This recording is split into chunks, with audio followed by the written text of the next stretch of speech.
ஆண்டவருடைய நாமம் மகிமைப்படுவதாக. கடந்த வாரத்திலே ஒரு சங்கீதத்தை நாம் தியானித்தோம். அது நம்ம அனைவருக்கு பிரயோஜனமாக இருந்திருக்கும் என்று நான் நம்புகிறேன். சிறுபிள்ளைகள் கவனித்தார்களா என்று தெரியவில்லை. போன வாரம் நாம் தியானித்த சங்கீதம் எத்தனாவது சங்கீதம்? சிறுபிள்ளைகள்கிட்ட கேட்டேன், எத்தனாவது சங்கீதம்? தம்பி மாதிரி சொல்லுங்க, எத்தனாவது சங்கீதம்? ஒருவேளை அவர்கள் சபையிலே கவனிக்காவிட்டால் கூட வீட்டிலே போய் என்ன செய்யலாம், நீங்கள் அவர்களுக்கு ஞாபகப்படுத்தலாம். சங்கீதம் 84 என்பதை நீங்கள் ஞாபகப்படுத்தலாம். அவருடைய மனதில் அது பதிய வேண்டும் என்று நான் விரும்புகிறேன். ஒவ்வொருடைய அந்த சிறு பிள்ளைகளுடைய வயதிலேயே அவருடைய மனதில் அது பதியும், ஆனால் அது அவருடைய வாழ்க்கையிலே பிரயோஜனமாக இருக்கும். உண்மையான தேவனுடைய பிள்ளைகள் தங்களுடைய பிள்ளைகளுக்கு கருத்தாய் நினைச்சுவார்கள், தேவனுடைய வார்த்தைகளை போதிப்பார்கள். அவர்கள் அதை கை கொள்ள வேண்டும், அதை அவர்கள் கைவிடக்கூடாது என்பதற்காக சிறு வயதிலேயே அவரை போதிக்கும்படி பெற்றோர்களுக்கு தேவன் நிச்சயிக்கிறார், அவர் நியமித்திருக்கிறார். ஆகவே ஒரு நாளும் அதை அற்பமாக எண்ண வேண்டாம். சபையில் தியானிக்கிற வார்த்தைகளை முக்கியமாய் குறிப்பாய் ஒன்றை சொல்லி நாம் தியானிக்கும் பொழுது அந்த வார்த்தைகளை வீட்டிலேயும் சென்று அவர்கள் பிள்ளையிடத்தில் கேட்டால் அவர்கள் நிச்சயவார்கள், மனதிலே பதித்துக் கொள்வார்கள். ஆகவே சிறு பிள்ளைகள் இனத்தில் வருவதற்கு இடம் கொடுங்கள், அவர்களை தடை செய்யாதீர்கள் என்று. ஆகவே சிறு பிள்ளைகள் தேவனிடத்தில் வருவதற்கு நாம் என்ன செய்ய இருக்கக்கூடாது, தடையாய் இருக்கக்கூடாது. நம்முடைய கவலை இனத்தினாலே, நம்முடைய அலட்சியத்தினாலே அவர்கள் தேவனிடத்தில் சேருவதற்கு நாம் தடையாய் நாம் இருந்துவிடக்கூடாது. இந்த நாளிலும் நான் தியானிக்கும்படியாக நான் எடுத்துக்கொண்ட புத்தகம் பழைய ஏற்பாட்டின் கடைசி புத்தகம் மல்கியா தீர்க்கதரிசியின் புத்தகம். நாம் மல்கியா தீர்க்கதரிசியின் புத்தகத்தை நாம் எடுத்துக்கொள்ளலாம். மத்தேயு எழுதின சுவிசேஷத்துக்கு முந்தின புத்தகம் 1103 பக்கம் தமிழ் வேதாகமத்தில். மல்கியா ஆண்டவர் பிறப்பதற்கு முன்பாக முன்னோடியாக சொல்லப்படுகின்ற ஒரு புத்தகமாக கூட நாம் நினைச்சலாம், இதை எடுத்துக்கொள்ளலாம். மல்கியா என்ற புத்தகத்தை யார் எழுதினார் என்பதற்கு சரியான ஆதாரம் இல்லை. ஏனென்றால் இந்த மல்கியா தீர்க்கதரிசி வேறு எந்த இடத்திலையும் குறிப்பிடப்படவில்லை என்று சரித்திர ஆலோசகர்கள் நினைக்கிறார்கள், அவர்கள் சொல்கிறார்கள். அப்போ மல்கியா என்றால் அதனுடைய அர்த்தம் ஆங்கிலத்தில் மை மெசஞ்சர், என்னுடைய தூதன். நாம் மல்கியா புத்தகின் 3ஆம் அதிகாரம் 1வது வசனத்திலே இதோ நான் என் தூதனை அனுப்புகிறேன் என்று இருக்கிறது. ஆகவே மல்கியா என்பதற்கும் என்ன அர்த்தம்?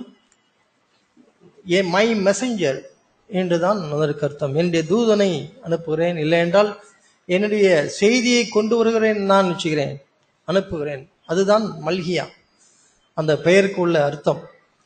சரித்திர ஆலோசகர்கள் அவர்கள் என்ன சொல்கிறார்கள் என்றால், நெகேமியா, எஸ்ரா இவர்கள் வாழ்ந்த நாட்களிலே தான் யாரும் வாழ்ந்திருக்கக்கூடும், மல்கியாவும் வாழ்ந்திருக்கக்கூடும் என்று எழுதுகிறார்கள். ஆனால் மல்கியாவை பற்றி வேறு எங்கேயுமே நிச்சயில்லை, குறிப்பிடப்படவில்லை. ஒருவேளை அவருடைய அந்த பெயருக்கு ஏற்ற விதமாய் நாம் எடுத்தால் கூட தேவன் தம்முடைய வார்த்தைகளை, தம்முடைய செய்தியை கொண்டு வருவதற்காக அனுப்பப்பட்ட ஒரு தீர்க்கதரிசியாக மல்கியா என்று நினைச்சுக்கலாம், நாம் எடுத்துக்கொள்ளலாம்.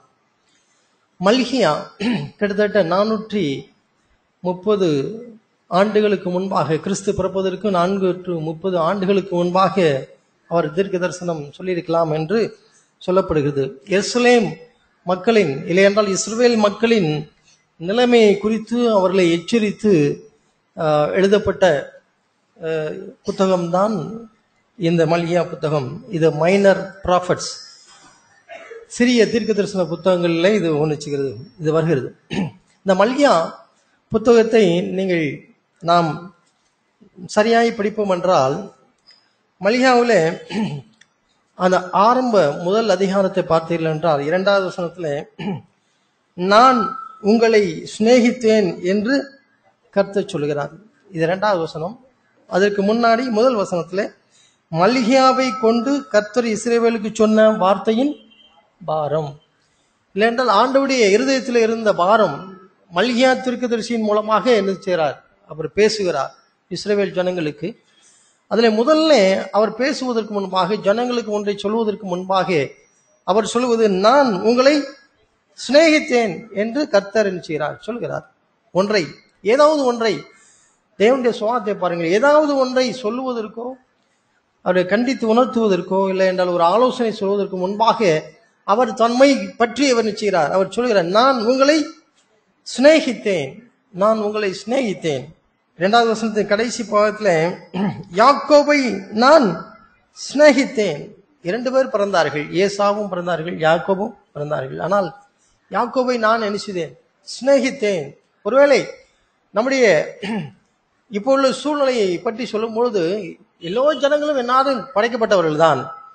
ஆனால் உங்களை நான் என்ன செய்தேன்? தெரிந்து கொண்டேன், உங்களை நான் பிரித்தெடுத்தேன். எல்லா ஜனங்களுமே ஆண்டவரால் படைக்கப்பட்டவர்கள் தான். ஆனால் அவர்கள் ஏதோமை போல, ஏசாமை போல என்ன செய்தார்கள்? சிரேஷ்ட புத்திர பாத்தை வீணாக்கி அவர்கள் அதை அலட்சியம் பண்ணி அவர்கள் நினைவிட்டார்கள், போய்விட்டார்கள். அவர்கள் ஆண்டவரை விட்டு விட்டு அவர்கள் சென்று விட்டார்கள். ஆகவே அவரை தெரிந்து கொண்ட யாக்கோபை போல இப்பொழுதும் நான் உங்களை நினைத்தேன், நான் தெரிந்து கொண்டேன், நான் உங்களை சிநேகித்தேன். நம்மை அப்படிதான் நினைச்சிருக்கிறார். அவர் தெரிந்திருக்கிறார். இந்த உலகத்தில் எத்தனையோ ஜனங்கள் இருந்த போது கூட நம்மை தெரிந்திருக்கிறார். ஆனாலும் இந்த 4 அதிகாரங்கள் இந்த புத்தகத்தில் இருக்கிறது. இந்த 4 அதிகாரத்தில் உள்ள அவருடைய தீர்க்க தரிசனங்களை, இல்லை என்றால் மல்கியா சொன்ன வார்த்தைகளை நான் குறிப்பை சம்மரைஸ் பண்ணி தொகுத்து நான் உங்களுக்கு சொல்ல விரும்புகிறேன். முதலாவது அவர் ஜனங்களுக்கு சொல்ல விரும்புகிறது, இஸ்ரவேல் ஜனங்களுக்கு அவர் சொன்ன விரும்பினது, 1வது அதிகாரம் 5வது 6வது வசனங்களை நான் வாசிக்கிறேன். இதை உங்கள் கண்கள் காணும், அப்பொழுது நீங்கள் கர்த்தர் இஸ்ரவேலுடைய எல்லை துவக்கி மகிமைப்படுத்தப்படுவார் என்பீர்கள். குமாரன் என் தன் பிதாவையும் ஊழியக்காரன் தன் எஜமானையும் கனம் பண்ணுகிறார்களே, நான் பிதாவானால் என் கனம் எங்கே? நான் எஜமானனானால் எனக்கு பயப்படும் பயம் எங்கே? என்று சேனைகளின் கர்த்தர் தமது நாமத்தை அசட்டை பண்ணுகிற ஆசாரியர்களாகிய உங்களை கேட்கிறார். இதுதான் அவர் இஸ்ரவேல் ஜனங்களுக்கு சொல்லும்படியாய் சொன்ன முதல் எச்சரிப்பு, இல்லை என்றால் அவர் ஆலோசனை. அவர் சொல்கிறார், நான் உங்களை சிநேகித்தேன், உங்களை நடத்தினேன், பெரிய காரியங்களை செய்தேன். ஆனால் நான் உங்களிடத்திலே நான் ஒன்றை நான் காணவில்லை. நான் எஜமானன் என்று நீங்கள் சொல்கிறீர்கள், ஆனால் என் கனம் உங்களிடத்தில் இல்லை.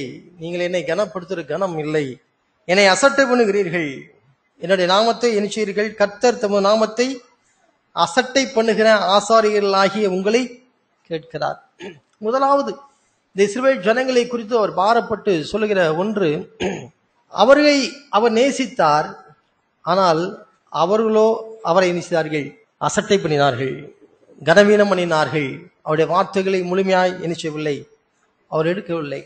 ஏன் இப்படி அவர்கள் ஜனங்களை பற்றி அவள் சொல்லும் பொழுது கூட அவர்கள் என்ன சொல்கிறார்கள்? உமது நாமத்தை எதனால் அசட்டை பண்ணினோம் என்கிறீர்கள். ஆண்டவர் இப்படி சொல்லும் போது கூட அவர் என்ன சொல்கிறார்கள்? நாங்கள் எதனால் உம்மை அசட்டை பண்ணினோம், எதனால் உங்களை அசட்டை பண்ணினோம். இது இன்றைக்கு உள்ள ஒரு காட்சியை தான் காண்பிக்கிறது. ஆண்டவர் நான் உங்களை சிநேகிக்கிறேன், உங்களை சிநேகித்தேன் என்று சொல்கிறார். ஆனால் நான் உங்களை சிநேகிக்கிறேன், ஆனால் நீங்கள் என்னை கனம் பண்ணுகிறதை நான் பார்க்க முடிவதில்லையே, என்னை நீங்கள் அசட்டை பண்ணுகிறீர்களே என்று அவர்கள் கேட்கும் பொழுது ஜனங்களுடைய பிரதிபலன் இல்லை என்றால் அவருடைய பதில் என்னவென்றால், அப்படியா ஆண்டவரே, நாங்கள் எழுச்சுகிறோம், நாங்கள் உண்மை கனப்படுத்துகிறோம் ஆண்டவரே, நாங்கள் தவறிவிட்டோம் என்று நினைச்சவில்லை. அவருடைய பதில் இல்லை. அவருடைய பதில் எப்படியா இருக்கிறது? நாங்கள் எதனால் உண்மை கனம் பண்ணவில்லை, எதனால் உங்களை அசட்டை பண்ணோம் என்றுதான் நினைக்கிறார்கள், சொல்லுகிறார்கள். நம்முடைய வாழ்க்கையின் ஒரு கண்ணாடியிலே காண்பது போல காண்கிற ஒரு காட்சியைத்தான் நாம் என்ன செய்கிறோம், இல்லை பார்க்கிறோம். ஆண்டவர் நம்மை குறித்து ஒன்றை அவர் சொல்லும் பொழுது, நம்முடைய வாழ்க்கையை குறித்து அவர் சபையிலேயோ இல்லை என்றால் தேவனுடைய வார்த்தைகளை வாசிக்கும் போதோ மற்ற சகோதரர்கள் மூலமாகவோ இல்லை என்றால் எப்படியாவது தேவன் ஜெபத்திலேயோ கூடி வரும் பொழுது சகோதரிகள் நாம் ஒருவரை பேசும் பொழுதோ இல்லை என்றால் சகோதரர்கள் நாம் ஒருவரை பேசும் பொழுதோ ஆண்டவருடைய வார்த்தைகள் உண்மையாய் நாம் வாஞ்சித்திருப்போம் என்றால் ஆண்டவர் நிச்சயிவார், அவர் பேசுவார். அப்படி பேசும் பொழுது கூட நம்முடைய யதார்த்த நிலையை காட்டும் பொழுது உடனடியாக ஒரு ரியாக்ஷன் என்னதான் வருகிறது? நான் எப்படி உண்மை நான் அசட்டை பண்ணினேன், எப்படி உண்மை நான் நினைச்சவில்லை, கனம் பண்ணவில்லை, நான் எல்லாவற்றையும் நான் செய்கிறேனே, பலி செலுத்துகிறேன், ஆராதனைக்கு போகிறேன் என்றெல்லாம் இஸ்ரவேல் ஜனங்கள் சொல்வது போலதான் நினைக்கிறார்கள். அவர்கள் சொல்கிறார்கள், பலி செலுத்தினார்களா? பலி செலுத்தினார்கள். அவர்கள் ஆராதனைக்கு சென்றார்களா என்றால் அவர்கள் சென்றார்கள். எல்லாவற்றையும் பிரமாணத்தின்படி அவர்கள் செய்து கொண்டுதான் இருந்தார்கள். ஆனால் தேவன் எதிலே அவரை பிரியப்படவில்லை. 8வது வசனத்திலே, நீங்கள் கண் ஊனமானதை பலியிட கொண்டு வந்தாலும் அது பொல்லாப்பல்ல, நீங்கள் கால் ஊனமானதையும் நசல் பிடித்ததையும் கொண்டு வந்தாலும் அது பொல்லாப்பல்ல என்கிறீர்களே. இதுல இருந்து என்ன வருகிறது? அவர்கள் பலி செலுத்தாமல் இல்லை, அவர்கள் நினைச்சார்கள் பலி செலுத்தினார்கள். ஆனால் அவர்கள் தேவனுக்கென்று விசேஷமாய் அவர்கள் நிச்சயவில்லை, செலுத்தவில்லை. அவருடைய பலிகள் ஊனமாயும் நசல் கொண்டதாயும் என்ன செய்தது இருந்தது. இல்லையென்றால் அவருடைய பலிகள் பிழையாய் என்ன செய்தது இருந்தது. அவருடைய பலிகள் பிழையாய் இருந்தது. அதைத்தான் ஆண்டவர் நினைச்சார், அவர் வெறுத்தார். அதை வைத்துக் கொண்டு அவர் சொல்கிறார், நீங்கள் என்ன செய்கிறீர்கள்? அசட்டை பண்ணுகிறீர்கள், எனக்கு நீங்கள் கனம் பண்ணவில்லை என்று சொல்கிறார். இதை வைத்து உண்மையாய் ஆண்டவருடைய வார்த்தைகளை தியானிக்கிற ஒரு மனுஷன் இப்படிப்பட்ட வார்த்தைகளை வைத்தது என்ன செய்ய வேண்டும்? நம்மை நாமே நிதானித்து நாம் நினைச்ச வேண்டும், பார்க்க வேண்டும். நான் பலி செலுத்தவில்லை என்று ஆண்டவர் சொல்லவில்லை, நான் ஆண்டவரைக்கு நான் கனப்படுத்தவில்லை என்று சொல்லவில்லை. ஏனென்றால் அவர்கள் தாங்கள் ஆண்டவரை கனப்படுத்துகிறோம் என்று நினைக்கிறார்கள், நினைத்துக் கொண்டுதான் இருந்தார்கள். பலி செலுத்திக் கொண்டிருக்கிறோம் என்பதை அவர்கள் ஊர்ஜிதம் பண்ணினார்கள். அவர்கள் பலி செலுத்திக் கொண்டும் இருந்தார்கள். அவர்களை பொறுத்தவரையில் அவர்கள் பலி செலுத்துகிறார்கள், ஆண்டவரை கனம் பண்ணுகிறார்கள், எல்லாம் செய்கிறதை போலவே அவர்கள் நினைத்துக் கொண்டிருக்கிறார்கள். ஆனால் ஆண்டவர் அவருடைய வாழ்க்கையிலே அவர்கள் நசல் கொண்டதையும் ஊனம் கொண்டதையும் அவர்கள் கனப்படுத்தாதையும் கண்டு அவர்களை பார்த்து, நான் உங்களை சிநேகித்தேன், ஆனால் நீங்களோ நான் உங்கள் பிதாவாய் இருக்கிறேன் என்று சொல்ல பின்பும் நான் உங்கள் பிதாவானால் என் கனம் நீங்கள் கொடுக்கவில்லை என்று சொல்கிறார். எப்படி அவர்கள் கனத்தை கொடுக்கவில்லை? அவர்களுக்கு விசேஷமாய் பிரதானமாய் அவரை மகிமைப்படுத்தாமல் கனப்படுத்தாமல் அவர்கள் நசல் கொண்டதும் ஊன் கொண்டதும் பலியிட்டு அவர்கள் செய்தார்கள், கனவீனப்படுத்தினார்கள். நம்முடைய வாழ்க்கையில நாம் அநேக நேரம் நம்முடைய வாழ்க்கையில இதே மாதிரி செய்கிறோம். தேவனுக்கு நாம் எல்லாவற்றையும் செய்கிறோம் என்று நினைத்து கொண்டு செய்து கொண்டுதான் இருக்கிறோம். ஆனால் அவைகள் எல்லாமே 2ஆம் தரமானவைகளாய் இருக்கிறது. நசல் கொண்டதும் ஊன் கொண்டதும் எல்லாம் என்னது? அந்த பலிகள் எல்லாமே 2ஆம் தரமானவைகளாய் இருந்து கொண்டே இருக்கிறது. ஆண்டவர் அந்த பலிகளை நான் எப்படியாவது பலி செலுத்துகிறேன் என்று அவர் ஏற்றுக்கொள்ளவே இல்லை. அவைகள் எல்லாம் ஆண்டவர் செய்தார், வெறுக்கிறார். அவர் எப்படி தனக்கு அவர் ஃபீல் பண்ணுகிறார்? அவரே தன்னை அசட்டை பண்ணுகிறது போல நினைச்சார். அவர் நினைக்கிறார், அவர் என்ன சொல்கிறார்? இதை கொண்டு உன் அதிபதிக்கு கொண்டு அவன் உன்னை ஏற்றுக்கொள்வானா பார்ப்போம் என்று சொல்கிறார். உன்னுடைய வேலை செய்கிற உன்னுடைய அதிகாரிக்கு கொடுத்துப்பார், உன்னுடைய ஆசிரியருக்கு கொடுத்துப்பார், இல்லை என்றால் நீ முக்கியமாய் விசேஷமாய் கருதுகிற இவரை கொடுத்துப்பார், அவன் உன்னை மதிக்கிறானான்னு பார்ப்போம் என்று சொல்கிறார். அப்படியே தேவனுடைய சுபாவத்தை பாருங்கள். தேவனுக்கு ஏதாவது கொண்டு கொடுத்து விட்டால் அவர் சரி என்று அவர் ஏமாந்து விடுவார் என்று நினைச்ச வேண்டாம், நாம் நினைக்கிறதில்லை. ஜனங்கள் உலகத்திலே பொதுவாய் மக்கள் என்ன நினைக்கிறார்கள்? ஆண்டவருக்கு ஏதாவது நாம் 10,000 ரூபாய் கொள்ளையடித்தால் அதில் ஒரு 1000 ரூபாய் போட்டு விட்டால் அவர் செய்வார், அவர் சாந்தமாகி விடுவார், அவர் கோபப்பட மாட்டார் என்றுதான் நினைக்கிறார்கள். அதுபோல நம்முடைய வாழ்க்கையை சீரமைத்து மனம் திரும்ப வேண்டிய பகுதியிலே மனம் திரும்பாமல் நாம் ஏதாவது ஒன்றை நான் பலியாய் செலுத்தி விட்டால் அது போதும், ஆண்டவர் எப்படி ஆயிடுவார், சாந்தமாய் விடுவார் என்று நினைக்கிறார்கள். நம்முடைய பலிகளிலே ஒன்று நம்முடைய செயல்கள், கிரியைகள், ஆக்டிவிட்டிஸ். நாம் மனம் திரும்பாமல் சபையிலே வந்து கூட என்ன செய்யலாம், ஒரு கிரியைகளை நான் செய்யலாம். நான் ஒரு மந்திரம் போல நான் ஒரு ஜெபத்தை கூட நான் செய்யலாம். கடமைக்காக நான் ஆண்டவருடைய வார்த்தைகளை முழுவதுமாக என்ன செய்யலாம், நான் வாசித்து கொண்டும் இருக்கலாம். ஒரு நாளைக்கு நான் 2 அதிகாரம் நான் படித்து விடுவேன் என்று சொல்லி அவருடைய மனச்சாட்சியை நாம் திருப்திப்படுத்துவதற்காக, இல்லை என்றால் ஆண்டவரை திருப்திப்படுத்தி நாம் ஏமாற்றி விடலாம் என்ற நினைப்போடு கூட நாம் என்ன செய்யலாம். ஆனால் ஆண்டவர் இப்படிப்பட்ட காரியங்கள் எல்லாம் அவர் பார்க்கும் பொழுது அவைகளெல்லாம் எப்படி நினைக்கிறார், தம்மை அசட்டை பண்ணுகிறதை போல நினைக்கிறார். ஏன் அப்படி நினைக்கிறார்?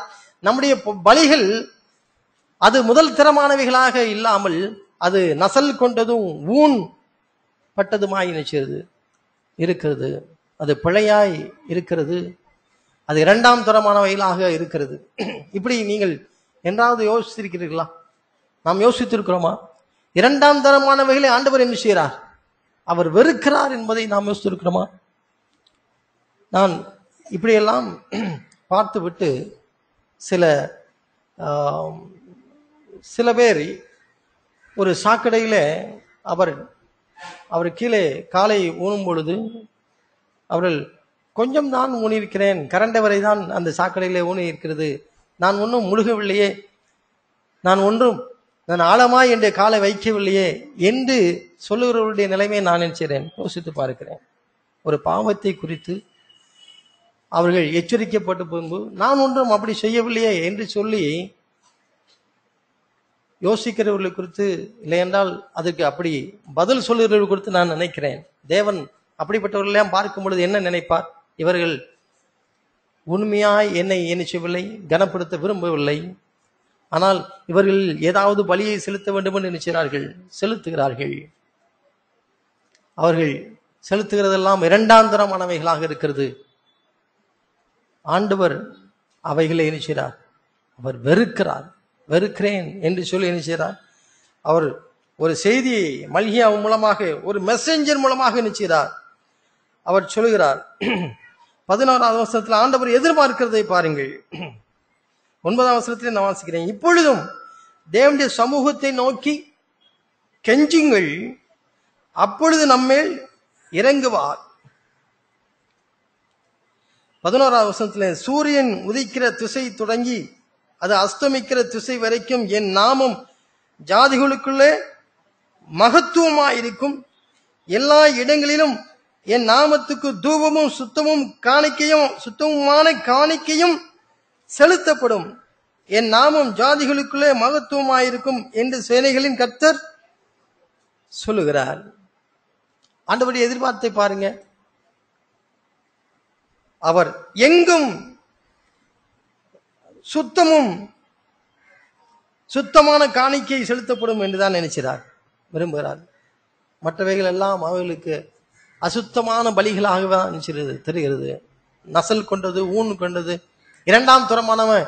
நாம் ஆண்டவருக்கு செய்கிற எல்லாவற்றையும் ஆண்டவர் என்ன சொல்கிறார், நான் பிதாவானால், நான் உன்னுடைய தகப்பனா இருந்தால் என்னுடைய கனம் எங்கே என்று நினைச்சார். அவர் சொல்கிறார் 14ஆம் வசனத்திலே, தன் மந்தையில் கடா இருக்கையில் கெட்டு போனதை ஆண்டவருக்கு நினைந்து கொண்டு பலியிடுகிற கபடஸ்தன் சபிக்கப்பட்டவன், என் நாமம் ஜாதிகளுக்குள்ளே பயங்கரமாயிருக்கும், நான் மகத்துவமான ராஜா என்று சேனையின் கர்த்தர் சொல்லுகிறார். முதல் அதிகாரத்தை முடிக்கிறோம். முதல் அதிகாரத்தின் கடைசி வசனத்தை பாருங்கள். தன் மந்தையில் கிடாயிருக்கையில் நான் ஆண்டவருக்கு பலியிட கெட்டு போனதை நான் பலியிட்டால், இல்லை என்றால் 2ஆம் தரமானவற்றை நான் ஆண்டவருக்கு செலுத்த வேண்டும் என்று நான் நினைத்தால், ஆண்டவர் என்ன சொல்வாரான், அவன் சபிக்கப்பட்டவன் என்று சொல்கிறான். அவனை ஆண்டவர், இவன் பரவாயில்ல, இவன் ஃபர்ஸ்ட் மெரிட்ல வரல, இவன் செகண்ட் கிளாஸ்ல வர்றான்லாம் ஆண்டவர் என்ன செய்யவில்லை, சொல்லவில்லை. நம்முடைய நினைப்புகள்லாம் எப்படி இருக்கிற என்றால், முதல் கிளாஸ்ல இல்லைன்னா நமக்கு என்ன கிளாஸ் கிடைக்கும், செகண்ட் கிளாஸ் கிடைக்கும். டிஸ்டிங்ஷன் இல்லைன்னா ஃபர்ஸ்ட் கிளாஸ் கிடைக்கும். ஃபர்ஸ்ட் கிளாஸ் கிடைக்கலன்னா செகண்ட் கிளாஸ் கிடைக்கும் என்று நாம் நினைக்கிறோம். ஆண்டவர் தம்முடைய விருப்பத்தையும் தம்முடைய வாஞ்சியும் தம்முடைய அவர் யார், அவர் எப்படிப்பட்டவர் என்பதையும் சொல்லும்போது என்ன செய்கிறார்? நீ உன் மந்தையிலே கிடாயிருக்கையில் நீ கெட்டு போனதை நீ எனக்கு பலியிடுவாய் என்றால் நீ எப்படிப்பட்டவன்? சபிக்கப்பட்டவன், சபிக்கப்பட்டவன் என்று சொல்கிறார். அப்போ சபையில வந்து ஆண்டவரை ஆராதிக்கிறேன் என்று பலி செலுத்துகிற நான் சபிக்கப்பட்டவனாய் போக முடியுமா? ஆண்டவர் இரண்டாந்தரமான பலியை நம்மிடத்திலிருந்து அவர் எதிர்பார்ப்பார் என்றால் நான் யார்? நான் சபிக்கப்பட்டவனாய் போக முடியும். ஆண்டவருக்கு தன்னுடைய வாழ்க்கையிலே முதல் இடத்தை கொடுக்காமல் இரண்டாந்தர இடத்தை நான் கொடுக்கிறேன், மூன்றாம் தரம் இடத்தை கொடுக்கிறேன், நான்காவது இடத்தை நான் கொடுக்கிறேன் என்று சொல்லி எப்படியும் ஆண்டவருக்கு நான் செய்யாமலையா இருக்கிறேன், ஆண்டவரை நான் துதிக்காமல் இருக்கிறேன், ஆண்டவரை குறித்து நான் தியானிக்காம இருக்கிறேனா என்று சொல்லி தங்களுடைய மனதை அவர்கள் திருப்திப்படுத்திக் கொண்டு இருக்கிறவர்கள் அவர்கள் ஒருவேளை தாங்கள் பலி செலுத்தி விட்டதாக நினைக்கலாம். ஆனால் ஆண்டவர் அந்த பலியை பார்த்து என்ன சொல்கிறார்? என மந்தையிலே, அவனுடைய மந்தையில என்ன இருக்கிறது? கிடா இருக்கிறது. ஆனால் அவன் எனக்கு என்ன கொண்டு வருகிறான்? கெட்டு போனதை அவன் கொண்டு வருகிறான். அவன் சபிக்கப்பட்டவன் என்று சொல்கிறான். அவர் எப்படிப்பட்டவர்? என் நாமம் ஜாதிகளுக்குள்ளே பயங்கரமாயிருக்கும், என் நாமம் ஜாதிகளுக்குள்ளே பயங்கரமாயிருக்கும், நான் மகத்துவமான ராஜா என்று சொல்கிறார். என் நாமம் ஜாதிகளுக்குள்ளே பயங்கரமாயிருக்கும். அநேகர் இந்த நாமத்தை சாதாரணமாய் அவர் எடுத்துக்கொள்கிறார்கள். இந்த நாமத்தை சாதாரணமாக எடுத்துக்கொள்வதனாலே அவர்கள் அசட்டை பண்ணுகிறார்கள். ஆண்டவர் தம்முடைய நாமத்தை குறித்து சொல்லும்போது என் நாமம் ஜாதிகளுக்குள்ளே பயங்கரமாயிருக்கும், நான் மகத்துவமான ராஜா என்று சொல்கிறார். அவரே சொல்கிறார், நான் மகத்துவமான ராஜா, நீ எனக்கு பலி செலுத்துவதை நான் ஊனனும் கெட்டுப்போனதையும் கொண்டு வந்து கொடுத்து விட்டு நான் பலி செலுத்தி விட்டேன் என்று நீ நினைக்காதே என்று நினைச்சார். அவர் சொல்லுகிறார், நாம் ஒருவேளை பழைய ஏற்பாட்டில் இது பலியாக இருக்கலாம், ஆனால் புதிய உடன்படிக்கையில நாம் அவருக்கு செய்கிற ஒவ்வொன்றும் அவருக்கு ஆராதிக்கிறதாக நினைக்கிறது இருக்கிறது. அவருக்கு நான் செய்கின்ற ஒவ்வொன்றும் அவரை ஆராதிக்கிற நேரம் இல்லை என்றால் அவருடைய நம்முடைய வீட்டிலே அவரை கனப்படுத்த வேண்டிய நேரத்தில் அவரை கனப்படுத்துகிற விதம், என்னுடைய வாழ்க்கையில் அவருக்கு பிரதானமாய் கொடுக்க வேண்டிய இடத்திலே நான் பிரதானமாய் கொடுக்கிற இடமும் இல்லை என்றால் கொடுக்காமல் இருக்கிற இடம் ரெண்டையும் தேவன் நினைக்கிறார். அவர் அறிந்திருக்கிறார். அவர் நான் அவருக்கு முதலாவது இடத்தை கொடுக்கவில்லை என்றால், பிரதானமாய் அவரை நாம் வைக்காவிட்டால், அவர் தம்முடைய நாமத்துக்காக வைராக்கியம் பாராட்டுகிற ஒரு தேவன், அவர் சாதாரணமாய் கொடுத்ததை வாங்கி கொண்டுவோம் என்று சொல்கிற தேவன் அல்ல. அற்பமான தெய்வத்துக்கு கூட அவர்கள் சிறந்த பலிகளை நினைக்கிறார்கள், செலுத்துகிறார்கள். ஆனால் என் ஜனங்களோ என்று நினைச்சுவார். அவர் சொல்லுகிறார், என் ஜனங்களோ மாடு தன் முன்னணி நிச்சயம் அறியும், கழுதை கூட தன் ஆண்டவனை அறியும், ஆனால் என் ஜனங்களோ அவர்கள் நிச்சயவில்லை, என்னை அறியவில்லை. சாதாரண கழுதை கூட தன்னுடைய ஆண்டவனை நிச்சயம் அறியும், ஆனால் நான் சிநேகிக்கிற என் ஜனங்கள் அவர்கள் நிச்சயவில்லை, என்னை அறியவில்லை. இதுதான் முதலாவது அதிகாரத்திலே ஆண்டவர் சொல்கிற அவருடைய பாரம். இரண்டாவது அதிகாரத்திலே பாருங்கள், இது மிகவும் முக்கியமான ஒரு வார்த்தையை நான் நினைக்கிறேன். இரண்டாவது அதிகாரம் 11வது வசனத்திலே நான் அந்த அதிகாரத்தினுடைய ரத்தின சுருக்கமாய் நான் கருத்தை சொல்கிறேன். இந்த மல்கியா தீர்க்கதரிசியின் புத்தகம் நம்முடைய வாழ்க்கையில என்ன செய்யக்கூடாது? மறக்கவே கூடாது. மல்கியா 4 அதிகாரத்துல 4 குறிப்புகளை நான் இன்றைக்கு உங்களுக்கு நாம் தியானிக்க இருக்கிறோம். முதலாவது நாம் தியானிக்கிற ஒரு தியானிப்பு, கர்த்தருக்கு நான் பிரதானமானவர்களை நான் நிச்சய வேண்டும், நான் கொடுக்க வேண்டும். என்னுடைய வாழ்க்கையிலே அவர் பிரதானமானவராய் அவர் இருக்கிறார். அவருக்கு நான் அவருடைய நாமம் என்னுடைய வாழ்க்கையிலே அது மகிமைப்பட வேண்டும். அவருக்கு நான் பிரதான இடத்தை நான் செலுத்துவேன். இரண்டாம் தரமான நசல் கொண்டதையும் ஊன் கொண்டதையும் நான் செலுத்துகிறவனாக நான் இருக்கக்கூடாது என்பதுதான் முதலாவது அதிகாரத்தின் சாராம்சம். தேவன் அவைகளை இரண்டாம் தரமாக மூன்றாம் தரமாக அவர் அதை ரேட்டிங் போடுகிறதே இல்லை. அவர் அதை என்ன செய்கிறார்? சபிக்கிறார். 11வது வசனத்துல, 2ஆம் அதிகாரம் 11வது வசனத்துல, யூதா ஜனங்கள் துரோகம் பண்ணினார்கள். இஸ்ரவேலிலும் எருசலேமிலும் அருவருப்பான காரியம் செய்யப்பட்டது. கர்த்தரை சிநேகிக்கிற பரிசுத்தத்தை யூதா ஜனங்கள் பரிசுத்த குலைச்சலாக்கி அந்நிய தேவதைகளின் குமாரத்திகளை விவாகம் பண்ணினார்கள். இரண்டாவது இஸ்ரவேல் ஜனங்கள் அவர் செய்ததை அவர் சொல்லுகிற பாருங்கள். என் ஜனங்கள் அவரை நான் பிரித்தெடுத்தேன், அவர்களுக்கென்று ஒரு பரிசுத்தத்தை அவர்களுக்கு நான் கற்பித்தேன், பரிசுத்த உள்ள ஜனங்களாய் இருக்கும்படி அவர்களை நான் நடத்தினேன். ஆனால் அவர்களோ பரிசுத்த குலைச்சலாக்கி அந்நிய தேவதைகளின் குமாரத்திகளை விவாகம் பண்ணினார்கள். தேவன் நம்மை தம்முடைய பரிசுத்தத்திற்கு என்ன நிச்சயிக்கிறார்? அவர் அழைத்திருக்கிறார். நான் பரிசுத்தராய் இருக்கிறது போல நீங்களும் பரிசுத்தராயிருங்கள், உங்கள் நடக்கில் எல்லாவற்றிலும் பரிசுத்தராயிருங்கள். அவர் எந்த பரிசுத்தத்தை எதிர்பார்க்கிறார் என்றால், தான் பரிசுத்தராய் இருக்கிறது போல நீங்களும் நாமும் பரிசுத்தராய் இருக்க வேண்டும் என்றுதான் அவர் விரும்பினார். ஆனால் அவர்கள் இஸ்ரவேல் ஜனங்கள் அதை பரிசுத்த குலைச்சலாக்கி அவர்கள் அந்நிய தேவதையின் குமாரத்திகளை என்ன செய்தார்கள்? விவாகம் பண்ணார்கள். இந்த இஸ்ரவேல் ஜனங்கள் அவர்கள் ஊர் ஊராய் அவர்கள் போகும் பொழுது அவர்கள் அநேக மற்ற பிரஜாதிகளை அவர்கள் சந்திக்கவும் அவரோடு அவர்கள் கலந்து கொள்ளவும் வாய்ப்பு கிடைத்த பொழுதெல்லாம் அவர்கள் என்ன செய்தார்கள்? தங்களுடைய பரிசுத்தத்தை குலைச்சல் ஆக்கினார்கள். அந்நிய புத்தரோடு அவர்கள் சம்பந்தம் கலந்தார்கள். இந்த உலகம் ஆண்டவர் வெறுக்கிற இது உலகம். அந்த உலகத்தோட நாம் சம்பந்தம் பண்ணும் பொழுதெல்லாம் ஆண்டவர் என்ன செய்கிறார்? நீ பரிசுத்த குலைச்சலாக்கினாய் என்று சொல்கிறார். விபச்சாரிகளே என்று சொல்லி யாக்கோபு தம்முடைய சகோதரரே என்று சொன்ன ஜனங்களையே என்ன செய்கிறார்? அவர் எச்சரிக்கிறார். உலக சிநேகம் தேவனுக்கு விரோதமான பகை என்று அறியீர்களா என்று சொல்லிவிட்டு, ஏன் அவைகளை எல்லாம் உலக சிநேகம், உலகத்தில் உள்ள காரியத்தோடு அவர்கள் அந்யோன்யமாய் இருப்பதெல்லாம் ஏன் அவ்வாறு சொல்கிறார்? அவர் தம்முடைய பரிசுத்தத்தை இதுவைகளை என்ன செய்துவிடும்? பரிசுத்த குலைச்சலாக்கிவிடும். தேவன் விரும்புகிற அந்த பரிசுத்தத்தை அது பரிசுத்த குலைச்சலாக்கிவிடும். யார் குலைச்சலாக்கி விடுவார்கள்? இல்லை, எது அதை பரிசுத்த குலைச்சலாக்கும்? இந்த அந்நிய தேவதைகளின் குமாரத்திகள். இந்த உலகத்துல இன்றைக்கு நாம் வாழும் வாழ்க்கை இல்லை என்றால் நம்முடைய பிசினஸ் சினாரியோ, நாம் தொழில் செய்கிற இடங்கள் இல்லை என்றால் நம்முடைய படிக்கிற இடங்கள் எல்லாமே கோ எஜுகேஷன் ஆகவும் கோ ஒர்க்கர்ஸ் லேடிஸும் சேர்ந்து வேலை செய்கிற ஒரு இடமாகவும் தான் நினைச்சுகிறது இருக்கிறது. நீங்கள் பள்ளிக்கூடம் போக வேண்டும் இல்லை என்றால் காலேஜுக்கு போக வேண்டாம், அங்கே என்ன இருக்கிறது? Co education. ஆகவே எல்லாரும் சேர்ந்து பழகுகிற, நடமாடுகிற, நாம் சந்திக்கிற இடமாக இருக்கிறது. நாம் வேலை செய்கிற இடங்கள் கூட இருபாலரும் சேர்ந்து வேலை செய்கிற இடமா நிச்சயது இருக்கிறது.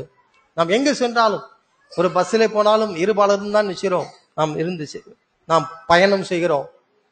நாம் எங்கு சென்றாலும் இருபாலரும் சேர்ந்து நாம் ஒருவர் சந்திக்கிற அதிக வாய்ப்புள்ள இடங்களை இப்பொழுது என்ன செய்யுது?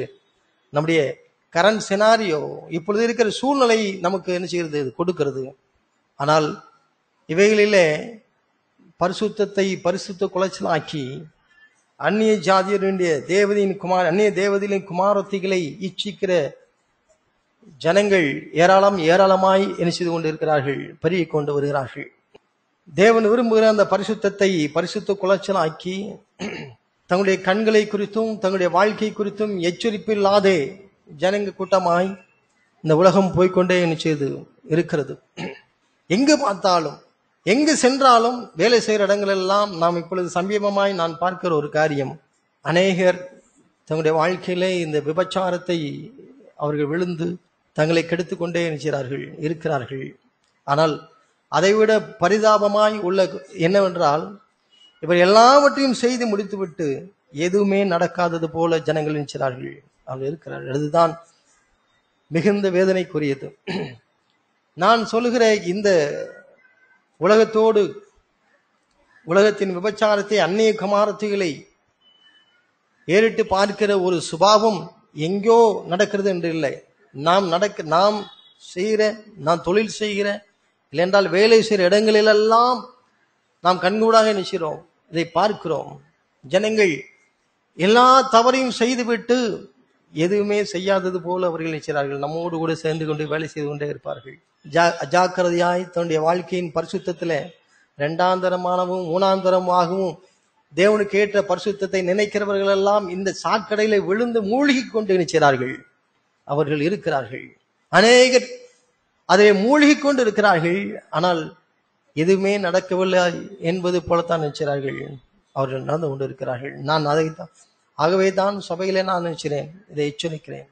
சபையிலே நாம் எச்சரிக்கப்பட வேண்டிய விஷயம் 2ஆம் அதிகாரம் 14வது வசனத்தை பாருங்கள். 2ஆம் அதிகாரம் 14வது வசனம்.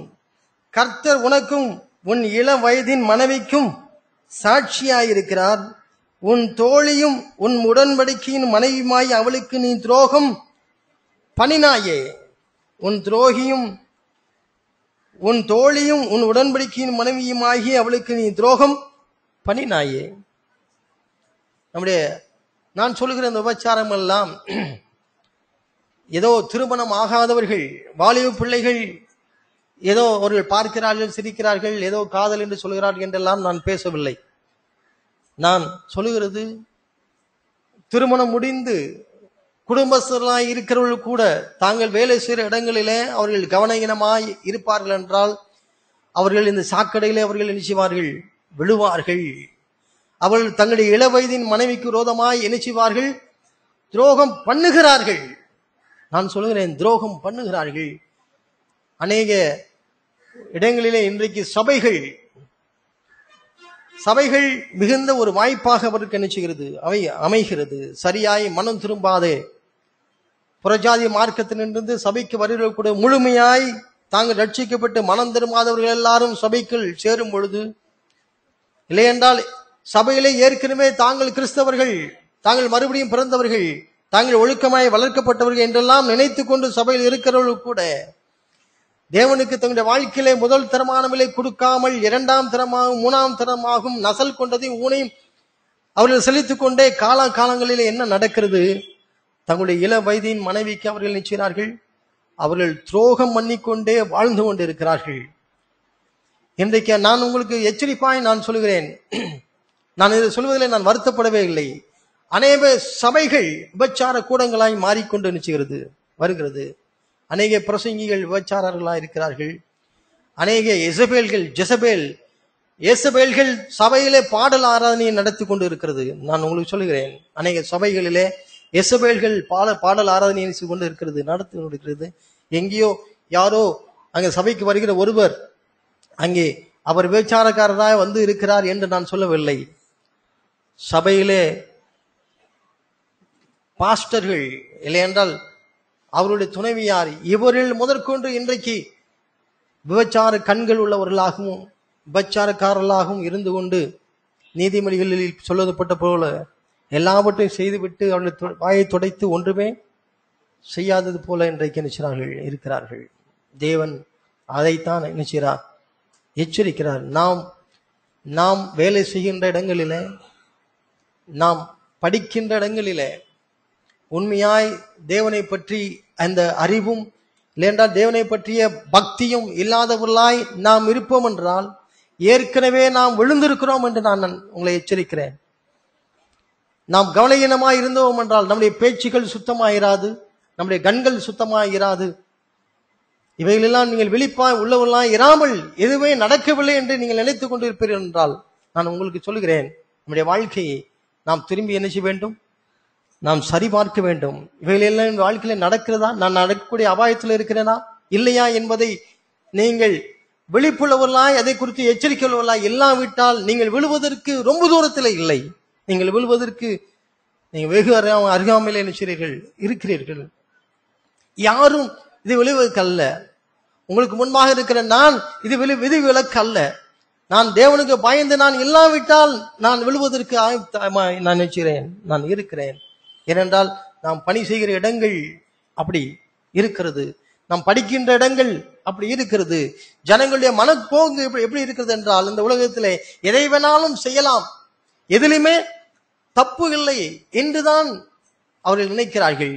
அவர்கள் பார்க்கிற காட்சிகள், சினிமா காட்சிகளில் எல்லாவற்றிலுமே விபச்சாரத்தை ஒரு பொருட்டாகவே நினைச்சுகிறதில்லை, சொல்லுகிறதில்லை. ஒரு பெண்ணுக்கு 2 கணவர்கள். முன்பெல்லாம் ஒரு கணவனுக்கு 2 மனைவி என்று பேசப்பட்டது. இப்பொழுது அப்படி இல்லை. ஒரு கணவனுக்கு 2 மனைவிகள், ஒரு மனைவிக்கு 2 கணவர்கள், அதை சர்வசாதாரணமாக எடுத்துக்கொள்ளலாம் என்று நினைக்கிறார்கள். அப்படி உலகம் நினைக்கிறது. அதை பற்றி அவர்கள் தவறே இல்லை. அநேக ஐடி கம்பெனிகளில் நடக்கிறேன் நான் சொல்கிறேன். அவர்கள் தங்களுக்கு குடும்பத்திலே ஒரு மனைவி வைத்திருக்கிறார்கள். ஆனால் வேலை செய்கிற இடங்களிலே அவர்கள் இன்னொருவரோடு அதிகமாக என்ன செய்கிறார்கள், பழகுகிறார்கள். திடீரென்று ஒரு நாள் நான் என் வாழ்க்கையிலே நான் பார்த்த காட்சி, திருமணமானவர்கள் திருமணமாகாத ஒரு பையன்களோட என்னை பழகுகிற காட்சிகளெல்லாம் பார்க்கும் பொழுது எப்படி இவர்கள் துரோகம் செய்கிறார்கள் என்று நான் யோசித்தேன். ஆனால் வேத வசனம் நமக்கு தெளிவாய் எச்சரிக்கிறது. உன்னுடைய இள வயதின் மனைவிக்கு நீ துரோகம் செய்கிறனாலே ஏன் என்று கேட்கிறீர்கள். கர்த்தர் உனக்கும் உன் இள வயதின் மனைவிக்கும் சாட்சியா இருக்கிறார். உன் தோழியும் உன் உடன்படிக்கையின் மனைவியாக அவளுக்கு நீ துரோகம் பண்ணினாயே. 16வது வசனத்துல 15வது வசனம் பாருங்கள். கடைசி வசனம், ஆகையால் ஒருவனும் தன் இள வயதின் மனைவிக்கு துரோகம் பண்ணாதபடிக்கு உங்கள் ஆவியை குறித்து எச்சரிக்கையா இருங்கள். நீங்கள் உங்களுடைய ஆவியை குறித்து எச்சரிக்கையா இருங்கள். எதை குறித்து எச்சரிக்கையா இருக்க வேண்டும்? உங்களுடைய ஆவியை குறித்து. உங்களுடைய மனைவி குரோதமாய் துரோகம் பண்ணாதபடிக்கு உங்களுடைய ஆவியை குறித்து எச்சரிக்கையா இருங்கள். ஆவியிலே கரைப்படுகிறார்கள். அதைத்தான் இந்த சமுதாயம் ஒன்றுமே அது நடக்கவில்லை என்று நினைக்கிறது. ஆவியிலே கரைப்படுகின்ற, ஆவியிலே அசுசிப்படுகின்ற, கண்களிலே கரைப்படுகின்ற, கண்களிலே அசுசிப்படுகின்ற எல்லாவற்றையும் கண்டுகொள்ளாமல் நினைச்சிருது இருக்கிறது. அவைகளெல்லாம் அது இருக்க வேண்டியதான், ஒன்று தப்பு இல்லை என்று நினைக்கிறார்கள். அது சபையிலேயும் கூட நிச்சயம் வரும். சமீபத்தில் ஒரு சபையில நடந்த ஒன்றை நான் பார்த்தேன். விபச்சாரர்களாய் இருக்கிற 2 ஒரு சகோதரனும் அவருடைய மனைவியும் சபைக்கு வருகிறார்கள். ஆனால் அவருடைய தொடர்பு சபைக்கு வருகிற இன்னொரு சகோதரியோட கூட இருக்கிறது. இவர்களெல்லாம் சபையில எப்படி அவர்கள் இருந்து கொண்டு இருக்கிறார்கள் என்று நினைத்தேன். வேத வசனம் நமக்கு எச்சரிப்பாய் இருக்கிறது. நாமும் வெளிப்புள்ளவர்களாய் தேவனுக்கு ஏற்ற பரிசுத்தத்தை நாம் பரிசுத்த குலைச்சல் ஆக்கக்கூடாது என்று நினைக்காதவர்களாய் இருந்தால் நாமும் இதை செய்துவிட்டு நம்முடைய வாயை துடைத்து விட்டு எதுவுமே நடக்காத போல சபைக்கு நினைச்ச முடியும், வர முடியும். எங்கோ நடக்குது என்று நாம் நினைக்க வேண்டாம். நாம் வெளிப்புள்ளவர்களால் நாம் இருப்போம். நம்முடைய வாழ்க்கையில அது நிச்சயம் அது நடக்கும். தேவன் எச்சரிக்கிற காரியத்தை பண்ணு. இளவ வயதின் மனைவிக்கு துரோகம் பண்ணாதே.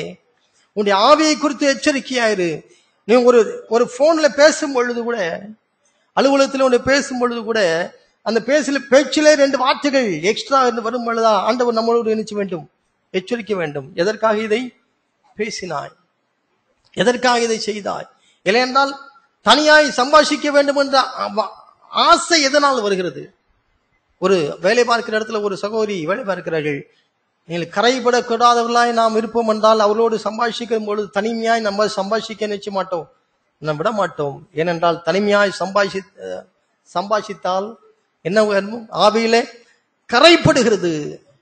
ஆனால் அவைகள் எல்லாம் ஒரு பொருட்டாய் இன்றைய உலகம் என்ன செய்யறதில்லை, எடுக்கிறதில்லை. இவைகள் எல்லாம் நடக்கும். அவைகள் தங்களுடைய கணவருக்கோ தங்களுடைய மனைவிக்கோ துரோகம் பண்ணுகிறதாக அவர்கள் நினைச்சுகிறதில்லை, நினைக்கிறது இல்லை. தேவன் இந்த கடைசி நாட்களில் நம்ம என்ன செய்கிறார், அவர் எச்சரிக்கிறார். ஆனால் நமக்கு எச்சரிப்பான ஒரு வார்த்தை என்ன தெரியுமா? அவளுடைய வீடு பாதாளத்துக்கு போகும் வழி, அவருடைய வீடின் வழி இது மரண வழிகள். நான் சொல்றேன், இப்படிப்பட்ட தொடர்போ இல்லை என்றால் இப்படிப்பட்டவற்றை குறித்து கவலையினமாய் நாம் இருப்போம் என்றால், நான் உங்களுக்கு சொல்வதெல்லாம் நேர உங்களுடைய வீடு, உங்களுடைய பாதை எங்க இருக்கிறது? ஒரு ஸ்லோப் மாதிரி போட்டு ஸ்ட்ரெயிட்டா எங்க தான் போகுமா? மரணத்திற்கு கொண்டு போய் முடியும். சமீபத்தில் நான் அதை கண்டேன், ஒருவருடைய மரணத்தில் அதை கண்டேன். அந்த மரணத்திற்கு பின்பு அகால மரணம். அந்த அகால மரணத்திற்கு பின்பு நான் விசாரிக்கும் பொழுது துணிகரமாய் இன்னொருடைய மனைவியை வைத்திருந்த ஒரு சகோதரனுடைய மரணத்தை குறித்து நான் கேள்விப்பட்டேன். அகால மரணம். தேவன் நம்ம என்ன செய்வார், எச்சரிக்கிறார்.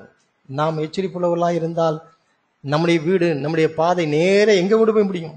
அவருடைய வீடு மரண வழிகள். ஸ்ட்ரெயிட்டாய் கொண்டு போய் நிச்சயம் விடும்.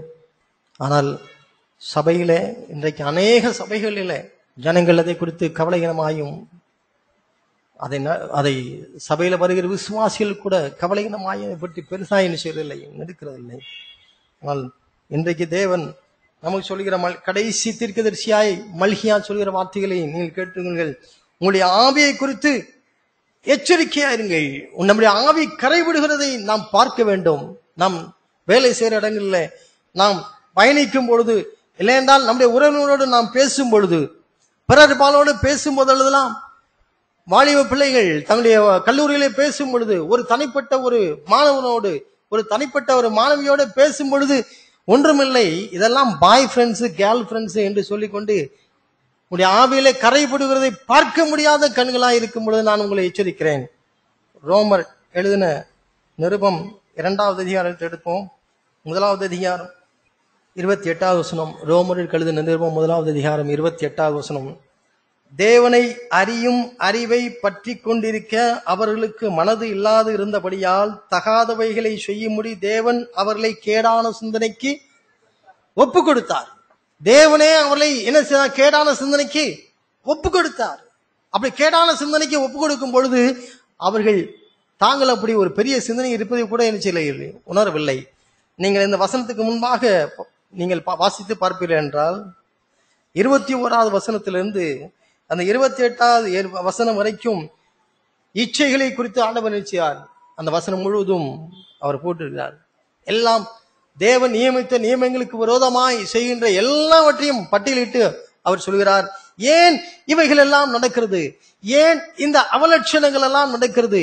ஏன் இவைகள் எல்லாம் நடந்த பின்பும் ஜனங்கள் அதை அறியாமல் இருக்கிறார்கள்? தேவனே அவர்களை எண்ணிச்சார், கேடான சிந்தனைக்கு ஒப்பு கொடுத்தார். ஏன் ஒப்பு கொடுத்தார்? அவர்கள் தேவனை பற்றி கொண்டிருக்கிற மனதை இல்லாதபடியினாலே தகாதவைகளை செய்யும்படிக்கு தேவன் நினைச்சார், ஒப்பு கொடுத்தார்.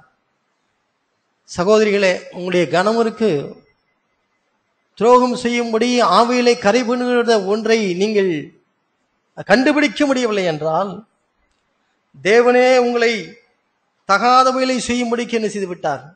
அவர் ஒப்பு கொடுத்து விட்டார். ஏன்? உங்களுக்கு சபைக்கு வருவது தேவனுக்கு பக்தியாய் நடக்க வேண்டும் என்பதற்காக அல்ல. அவைகள் உங்களுக்கு பிரதானமாய்களாய் இல்லை. அவைகள் எல்லாம் 2ஆம் தரமும் 3ஆம் தர பலியாகவும் செலுத்தும்படியாக நீங்கள் சபைக்கு வருகிறதுனாலே உங்களுக்கு சத்தியத்தை பற்றி அறிந்து கொண்டிருக்க வேண்டும் என்கிற மனது இல்லாததினாலே தேவன் உங்களை இணைசி விட்டார், அதற்கு ஒப்பு கொடுத்து விட்டார். அவ்வளவுதான். நீங்கள் அப்படி நீங்கள் பார்த்து இவளை குறித்து எச்சரிப்பு அடைய விட்டால், நான் சொல்லுகிறவைகள் எல்லாம் எங்கோ நடப்புகள் அல்ல. நாம் சஞ்சரிக்கின்ற, நாம் வாழுகின்ற, நாம் தொட்டு புழங்குகின்ற நம்முடைய பிள்ளைகள் கல்லூரிக்கு செல்கின்றார்களே, அங்கே தொட்டு புழகுகின்ற இடங்களில் நடக்கிறவைகள் தான். சாதாரணமாய் நான் விக்ரமசிங்கபுரத்திலிருந்து நான் தூத்துக்குடி வரும்பொழுது கூட நான் திருநெல்வேலி பஸ் ஸ்டாண்டிலே நான் வந்து உட்கார்ந்தால் அங்கே ஜோடி ஜோடியாய் மாணவர்கள் நினைக்கிறார்கள், உட்கார்கிறார்கள். அவர்கள் பேசிக்கொண்டே அவர்கள் தன்னுடைய காலங்களையும் நேரங்களையும் நினைச்சார்கள், பொறுக்கிறார்கள். நான் ஒன்று கேட்கிறேன், தேவனுடைய பிள்ளையா இருக்கிற ஒரு சகோதரி, நம்முடைய சபையில வருகிற ஒரு மாணவி, இல்லை என்றால் ஒரு மாணவன், நான் இவைகளெல்லாம் நான் 1 மணி நேரம் பேசிவிட்டேன், என்னுடைய மனது கரைபடவே இல்லை என்று யாராவது சொன்னால் நான் இதை விட்டு நான் போய்விடலாம். வேண்டிய வார்த்தைகளை கொண்டு வர வேண்டிய அவசியமே எனக்கு இல்லை. ஒன்றுமே நான் கரைபடவில்லை என்றால் உங்களுக்கு நான் சொல்லுகிறேன், உங்களுடைய ஏற்கனவே தேவன் உங்களை என்ன செய்து விட்டார், ஒப்பு கொடுத்து விட்டார். ஆகவே உனக்கு ஒன்றும் நினைச்சவில்லை, தெரியவில்லை. இதெல்லாம் என்ன தப்பு இருக்கிறது என்று கேட்டால் கேட்டுக்கொண்டே இருங்கள். நாம் கேட்டுக்கொண்டே சபையில் இருந்து கொண்டே இருக்கலாம். தேவன் முழுமையாய் நம்மை இச்சை ரோகங்களுக்கு கொடுக்கும் வரை நாம் கேட்டுக்கொண்டே நினைச்சலாம் இருக்கலாம். ஆனால் உண்மையான தேவனுடைய பிள்ளைகள் அவர்கள் இந்த இடத்திலிருந்து நான் எப்படி நான் விலகுவது என்பதைத்தான் அவர்கள் நிச்சயமார்கள் கேட்கிறார்கள். நான் சாக்கடையில நான் எவ்வளவு ஆழம் நான் என்னுடைய காலை நான் வைக்கலாம், கையை நான் விட்டு நான் கழுவி கொள்ளலாமா என்று கேட்கிற ஒரு புத்தியீனமான ஜனங்கள் அல்ல தேவனுக்கு பிள்ளைகளை. தேவனுடைய பிள்ளைகள் அவர்கள் அந்த மாதிரி கேள்விகளே என்ன செய்யறதில்லை, கேட்கிறதில்லை. ஏன்? தேவன் அவைகளை வெறுக்கிறார் என்பது நிச்சயம், அது தெரியும். மலியாவின் புத்தகத்துக்கு நான் போலாம். 3ஆவதாக 2வது அதிகாரத்தின் 14வது வசனம். உங்கள் வார்த்தைகளினாலே கர்த்தரை வருத்தப்படுத்துகிறீர்கள். ஆனாலும் எதனால் அவரை வருத்தப்படுத்துகிறோம் என்கிறீர்கள். பொல்லாப்பை செய்கிறவன் அவனும் கர்த்தரின் பார்வைக்கு நல்லவன் என்றும் அப்படிப்பட்டவர்கள் மேலில் அவர் பிரியமாயிருக்கிற என்றும் நியாயந்திருக்கிற தேவன் எங்கே என்றும் நீங்கள் சொல்லுகிறனாலே. மூன்றாவது நம்முடைய அபாயத்தை பாருங்கள். எல்லாம் நல்லபடியாக தான் நடக்குது. நியாயம் எங்கே இருக்கிறது? இல்லை என்றால் எங்கே இருந்தது? யார் இதை தவறு செய்யவில்லை என்று என்ன செய்கிறார்கள்? ஜனங்கள் செய்கிறார்கள். தவறு செய்கிறவர்கள், இல்லை என்றால் விபச்சாரத்தில் விழுந்தவர்கள், தேவனுக்கு பிரியமில்லாத சாக்கடையில விழுந்தவர்கள், யார் இதை செய்யவில்லை என்று நினைக்கிறார்கள். அவர்கள் சொல்கிறார், எங்கே இது நடக்கவில்லை? எல்லா பக்கமும் இது இருக்கத்தான் செய்கிறது என்று அவர்கள் சொல்கிறார்கள். கர்த்தரின் பார்வைக்கு நல்லவன் அவர்கள் என்ன செய்கிறார்கள்? பொல்லாப்பை செய்கிறவன் அவனும் கர்த்தரின் பார்வைக்கு நல்லவன் என்றும் அப்படிப்பட்டவர்கள் பேரில் தேவன் பிரியமாயிருக்கிறார் என்றும் நியாயந்திருக்கிற தேவன் எங்கே எங்கே இருக்கிறார் என்று இருக்கிறார்கள். எல்லாம் யார் தப்பு? யாருக்கு என்ன நடந்திருக்கு? எல்லாம் நல்லா தான் இருக்கிறார்கள். நான் 3ஆம் அதிகாரம் 14வது வசனத்தை பாருங்கள். 3ஆம் அதிகாரம் 14வது வசனம். தேவனை சேவிப்பது விருதா, அவருடைய கட்டளைகளை கை கொள்கிறதுனாலும் சேனையின் கர்த்தருக்கு முன்பாக துக்கித்து நடக்கிறதுனாலும் என்ன பிரயோஜனம்? ஜனங்கள் கேட்கிறார்கள். இஸ்ரவேலர்கள், அவர் நேசிக்கிற ஜனங்கள், அவர்கள் கேட்கிறார்கள், தேவனை சேவிப்பது விருதா, அவருடைய கட்டளைகளை கை கொள்கிறது, கட்டளையை கை கொள்வதனால் சேனையின் கர்த்தருக்கு முன்பாக துக்கி நடக்கிறதுனால என்ன பிரயோஜனம்? நான் ஆண்டவரை பின்பற்றி சபைக்கு வர்றேன், எனக்கு ஆண்டவர் என்ன செஞ்சிட்டார்? எனக்கு எல்லாமே வழக்கம் போல நினைச்சது நடக்குது. அவன் நல்லா இருக்கான், அவன் அவ்வளவு அயோக்கியம் பண்றான், ஆனா அவன் நல்லா இருக்கான். நான் தேவனை சேவிப்பதினால் எனக்கு என்ன பிரயோஜனம் என்று வெளிப்படையாக கேட்காவிட்டால் கூட நம்முடைய மனதிலே நாம் நினைக்கிறோம். நாம் நெருக்கப்படும் பொழுது நாம் நினைக்கிறோம், நாம் கேட்கிறோம், தேவனை சேவிப்பதினால் உண்மையாய் இருப்பதனால் என்ன பிரயோஜனம்? தேவனை நான் இப்படி கீழ்ப்படுவதனால் என்ன பிரயோஜனம்? ஒருவேளை காலேஜுக்கு போகிற ஒரு சகோதரி, நம்முடைய சபையில வருகிற சகோதரிகள் ஒரு நினைக்கலாம், நான் மட்டும் பரிசுத்தமா இருக்கிறனால என்ன பிரயோஜனம்?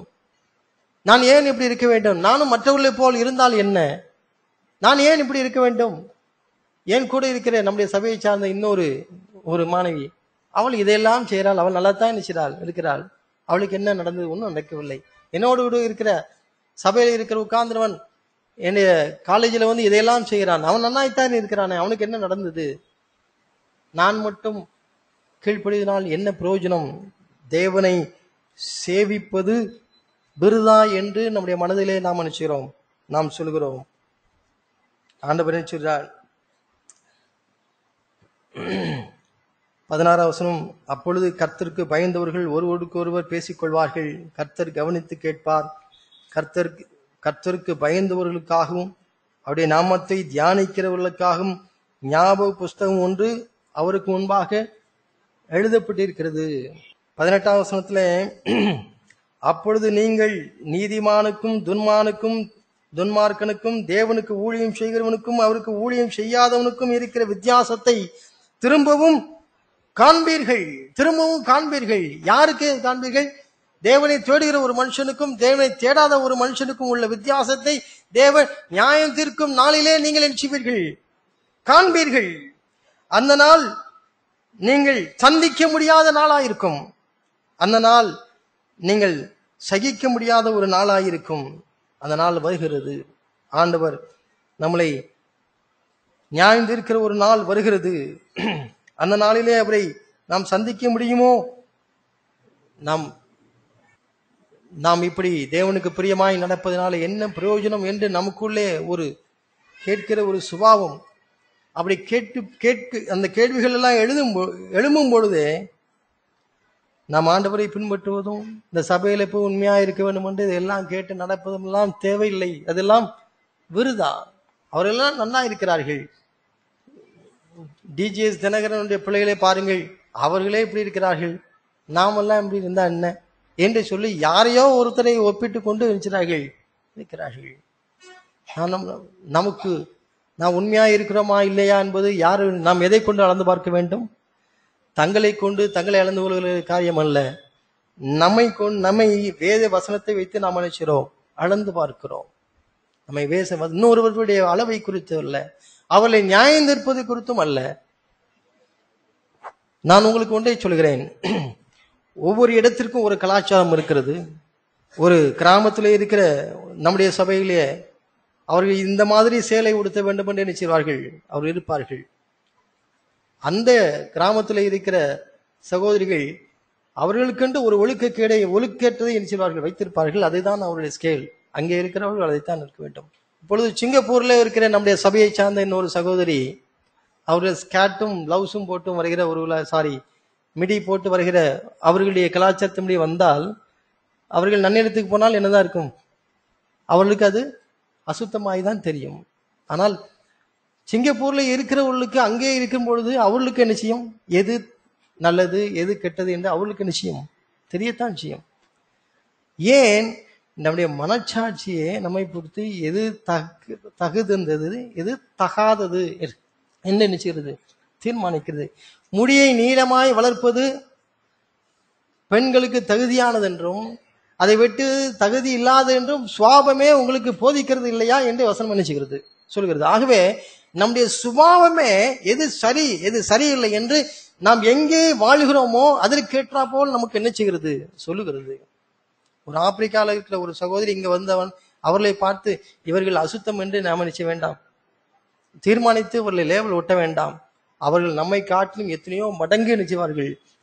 அவர்கள் உண்மையுள்ளும் நீதியும் உள்ளவர்களாக நினைச்சுவார்கள், அவர்கள் இருப்பார்கள்.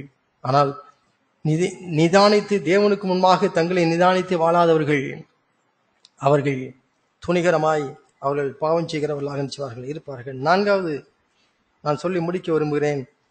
4ஆம் அதிகாரத்தில் 2வது பாருங்க. நாமத்துக்கு பயந்து இருக்கிற உங்கள் மேல் நீதியின் சூரியன் உதிக்கும், அதன் செட்டைகளில் ஆரோக்கியம் இருக்கும், அதன் செட்டைகளின் கீழ் ஆரோக்கியம் இருக்கும்.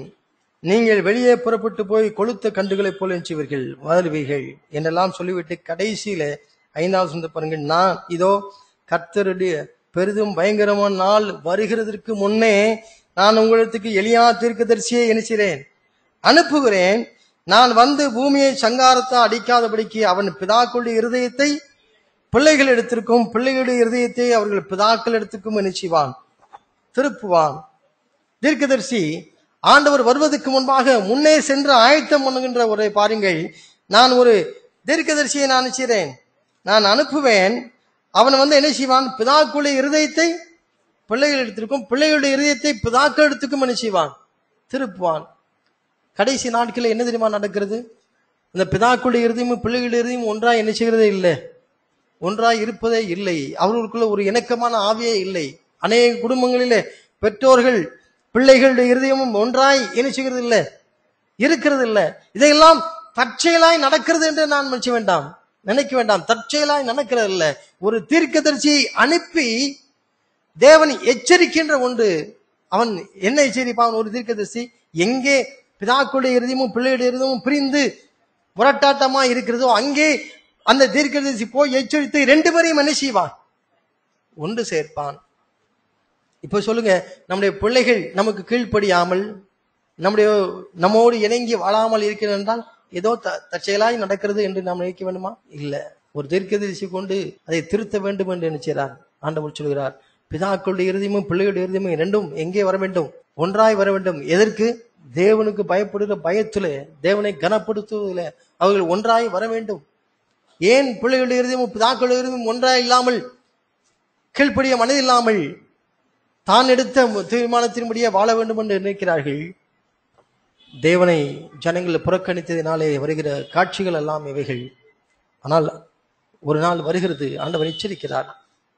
ஆண்டவர் நியாயந்திருக்கின்ற ஒரு நாள் வருவது. அதற்கு முன்பாக தீர்க்கதரிசி அனுப்பி எதெல்லாம் செய்ய வேண்டும் என்று நினைக்கிறார். கடைசியாக ராஜாதி ராஜா அவர் வருவதற்கு முன்பாக கடைசியாய் அவர் ஜனங்களை எச்சரிக்கிறது. பிதாக்களுடைய இருதயத்தை பிள்ளைகளுக்கும் பிள்ளைகளுடைய இருதயத்தை பிதாக்களுக்கும் திருப்பி இருவரும் தேவனை கனப்படுத்துகிற ஒரு இடத்துக்கு வர வேண்டும் என்று நினைக்கிறார்கள். ஆகவே நம்முடைய குடும்பங்களிலே பிதாக்களுடைய இருதயம் பிள்ளைகளுடைய இருதயம் பிரிந்து கீழ்ப்படிய முடியாமல் இருப்பதெல்லாம் ஏதோ தற்செயலாய் நடக்கிறது என்று யாரும் நினைச்ச வேண்டாம், நடக்க வேண்டாம். அவைகள் கண்டிக்கப்பட வேண்டியவைகள், அவைகள் கவனிக்கப்பட வேண்டியவைகள், அவைகள் திருத்தப்பட வேண்டியவைகள். நம்முடைய பிள்ளைகளுடைய இருதயத்தை நாம் நம்முடைய இருதயத்துக்கு நேராக கொண்டு வரும் பொழுது நாம் 2 பேரும் சேர்ந்து நாம் அவர்களே நம்முடைய இருதயத்தை எங்கே கொண்டு போக வேண்டும்?